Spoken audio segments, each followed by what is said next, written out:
Faith versus Fact by Coyne. Review and critique. Coyne's book, Faith versus Fact, Why Science and Religion Are Incompatible, argues that science and faith are fundamentally at odds with one another. Coyne, an evolutionary biologist and outspoken atheist, claims that religion is based on faith, which he defines as belief without evidence, while science relies on empirical evidence and reason. According to Coyne, the two cannot coexist harmoniously because science seeks truth through verifiable methods, while faith relies on dogma and authority without regard for empirical reality. As a rational thinker, I find Coyne's central thesis to be based on a mischaracterization of both science and faith. The idea that science and religion are inherently incompatible oversimplifies the rich history of their relationship and ignores how both domains have contributed to a deeper understanding of reality. Furthermore, Coyne's arguments rely on philosophical naturalism, which assumes that the material world is all that exists, a position that itself requires faith in unprovable assumptions. In this critique, I will address several key issues in Faith versus Fact, focusing on Coyne's misunderstanding of faith, the limitations of scientific inquiry, and the philosophical assumptions underpinning his worldview. 1. Mischaracterization of faith. One of the central arguments in Faith versus Fact is that faith and religion are inherently irrational because they rely on belief without evidence. Coyne contrasts this with science, which he believes is based solely on empirical data and rational analysis. However, this stark division between faith and reason is inaccurate and misleading. Christian faith is not belief without evidence, as Coyne claims, but is grounded in historical, philosophical, and experiential evidence. For example, Christians believe in the resurrection of Jesus Christ, not simply because it is a tenet of faith, but because there is historical evidence, eyewitness testimony, and philosophical arguments supporting this belief.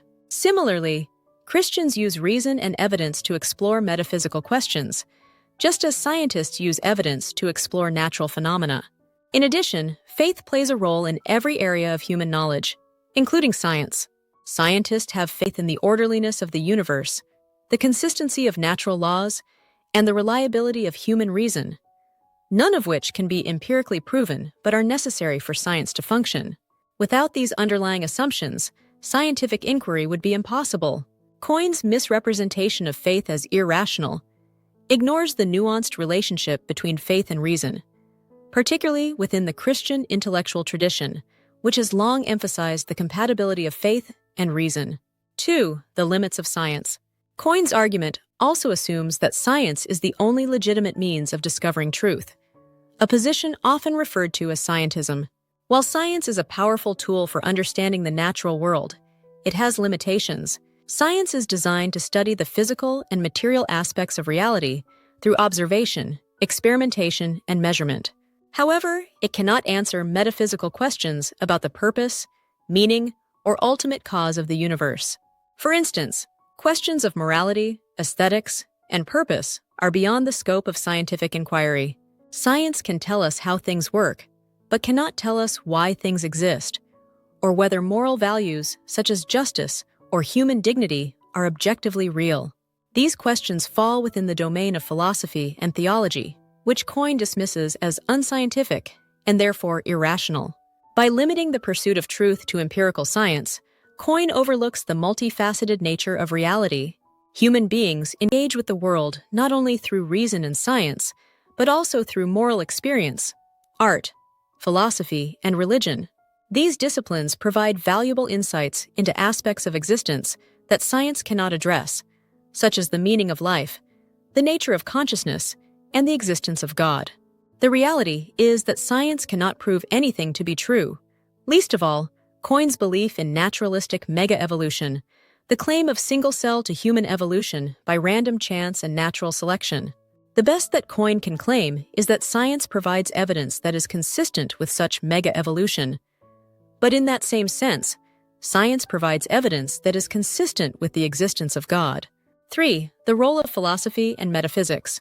Coyne's argument rests on the assumption of philosophical naturalism, the unproven belief that the material world is all that exists and that everything can be explained through natural causes. However, philosophical naturalism is itself a metaphysical assumption that cannot be proven through scientific methods. Science, by its very nature, is limited to studying natural phenomena. But this does not mean that supernatural or non-material realities do not exist. For example, consciousness, morality, and the existence of mathematical truths are all aspects of reality that cannot be rationally explained with causal adequacy by naturalistic or materialistic accounts. Philosophy and theology provide frameworks for addressing questions that go beyond the scope of empirical science. Furthermore, the fine-tuning of the universe, the observation that the constants of nature are precisely calibrated to allow for the existence of life, shows that there is more to reality than blind chance or physical necessity. While naturalistic explanations fail to account for the remarkable precision of these constants, theistic explanations, which posit the existence of a rational creator, provide a more coherent and rational explanation for the order and intelligibilities of the universe. 4. The historical relationship between science and Christianity. Coyne also overlooks the historical relationship between science and Christianity. Rather than being inherently in conflict, Christianity provided the intellectual foundation for the rise of modern science. Early scientists such as Isaac Newton, Johannes Kepler, and Galileo Galilei were motivated by their belief that the universe was intelligible because it was created by a rational God.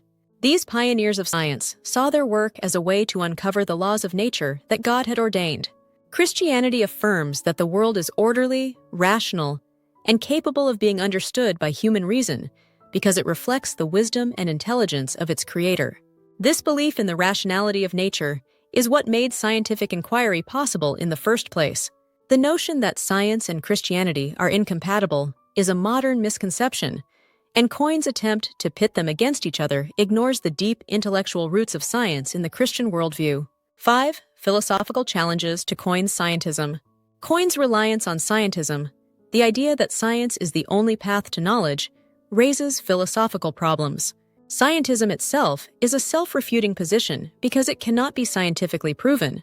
The statement, "Science is the only way to know truth," is not a scientific claim, but a philosophical one. Therefore, Coyne's entire framework is built on a philosophical assumption that cannot be validated by the very method he advocates. Additionally, scientific theories themselves are undergirded by philosophical principles, such as the laws of logic, mathematical truths, and the uniformity of nature, all of which are non-empirical. Science operates within a philosophical framework that cannot be established by scientific experimentation alone. Coyne's dismissal of philosophy as irrelevant to the pursuit of truth undermines the foundation of his own argument. Conclusion: a false dichotomy between science and faith.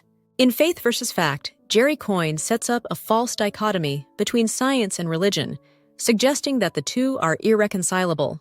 However, his critique of religion is based on a misunderstanding of faith and an overestimation of the scope of scientific inquiry. By limiting truth to what can be empirically verified, Coyne ignores the philosophical and theological dimensions of reality that science is not equipped to address. While science is an invaluable tool for understanding the natural world, it is not the only means of discovering truth. Philosophy, theology, and religion provide essential insights into the purpose, meaning, and moral framework of existence. Rather than being in conflict, science and faith can be complementary, each offering a different perspective on the nature of reality. As a rational thinker, I affirm that science and faith both seek to uncover truth.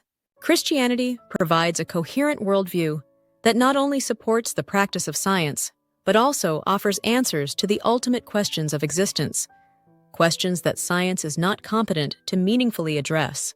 Thanks for watching. Please like, share, and subscribe, and comment below if you agree or would like to add your thoughts. If you would like me to respond to your comment, please make a Level 1 comment directly below the video. I will respond to all polite Level 1 comments, even if it takes me a while due to other commitments.